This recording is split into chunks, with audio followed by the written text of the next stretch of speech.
News देख रहे हैं आप, आपके साथ मैं हूं मानसी जायसवाल। जो सरकार देश में बेटी बचाओ बेटी पढ़ाओ का नारा देती है, उसी देश के प्रधानमंत्री नए संसद भवन का उद्घाटन करते हैं और राष्ट्रपति द्रौपदी मुर्मू जो कि एक आदिवासी महिला है, उनको न्योता तक नहीं देते हैं। चलिए ये भी ठीक है, लेकिन महिला सशक्तिकरण की बातें भारतीय जनता पार्टी की तरफ से की जाती हैं, लेकिन बिल्किस बानो के दोषियों को, गुजरात दंगों में दोषी पाए जाने वालों को छोड़ दिया जाता है। 15 अगस्त के दिन प्राचीर से, लाल किले की प्राचीर से प्रधानमंत्री नरेंद्र मोदी भाषण देते हैं। लंबे लंबे चौड़े भाषण देते हुए वो महिला सशक्तिकरण की बड़ी बड़ी बातें करते हैं, लेकिन गुजरात चुनाव में उनकी जीत हो उसके मद्देनजर वो बिल्किस बानो के दोषियों को छोड़ देते हैं।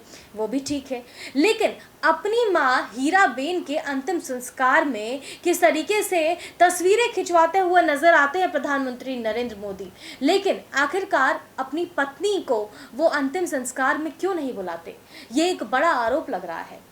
दरअसल प्रधानमंत्री नरेंद्र मोदी की पत्नी जशोदाबेन ने प्रधानमंत्री नरेंद्र मोदी पर गंभीर आरोप लगाए हैं। उनका साफ तौर पर बड़ा बयान सामने आया। उन्होंने साफ तौर पर यह कहा कि उनको उनकी सास के अंतिम संस्कार में बुलाया तक नहीं किया। ये बड़ा गंभीर आरोप जशोदाबेन लगाती हुई नजर आ रही हैं। आपको बता दें, पीएम मोदी की मां हीराबेन की बीते 30 दिसंबर को 100 साल की उम्र में मौत हो गई थी। इस दौरान पीएम मोदी ने भी उनके पार्थिव शरीर को कंधा दिया था। लेकिन क्या आपने इस बात पर गौर किया कि हीराबेन के अंतिम संस्कार में उनकी एक बहू जशोदाबेन क्यों नहीं नजर आ रही थी? क्या उन्हें अपने सास की मौत का गम नहीं था? ऐसा बिल्कुल नहीं है, बल्कि सच तो ये है कि मौत की खबर सुनते ही वो अहमदाबाद के लिए निकल रही थी, लेकिन उन्हें घर में ही कैद कर लिया गया था। जशोदाबेन के भाई अशोक मोदी ने TNF टुडे एक चैनल से संपर्क कर इस बात का खुलासा किया।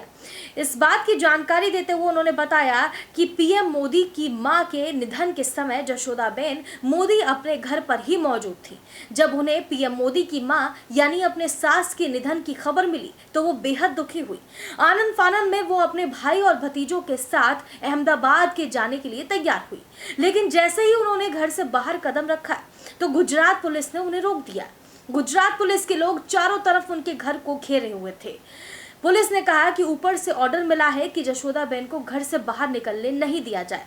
पीएम मोदी की पत्नी इतना सुनकर फफक फफक कर रोने लगी। जब उन्हें अंतिम संस्कार में जाने से रोका गया तो वो बुरी तरह से टूट गई, लेकिन पीड़ा के इस क्षण में निर्दयी अधिकारियों ने उन्हें घर से बाहर कदम रखने नहीं दिया।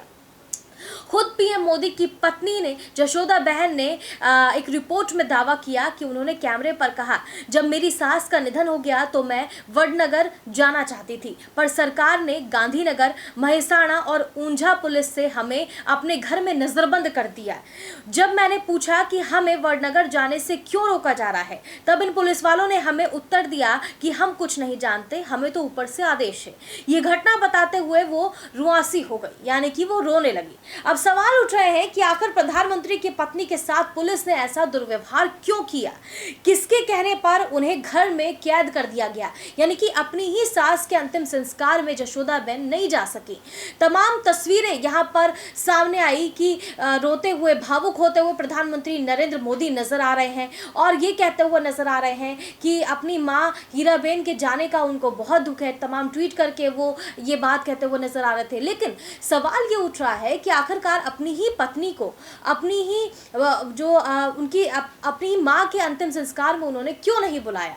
ये सवाल लगातार उठ रहे हैं। आपको बता दें, क्या शोक की घड़ी में भी प्रधानमंत्री इतना क्रूर और कठोर बन रहे हैं कि उन्होंने अपनी पत्नी को कैद करने का आदेश दे डाला? ये सवाल फिर से उठने लगे हैं। बहरहाल आप इस पूरे मामले पर क्या सोचते हैं, हमें कमेंट करके जरूर बताएं। देश और दुनिया की तमाम बड़ी खबरों के लिए देखते रहिए SPN न्यूज।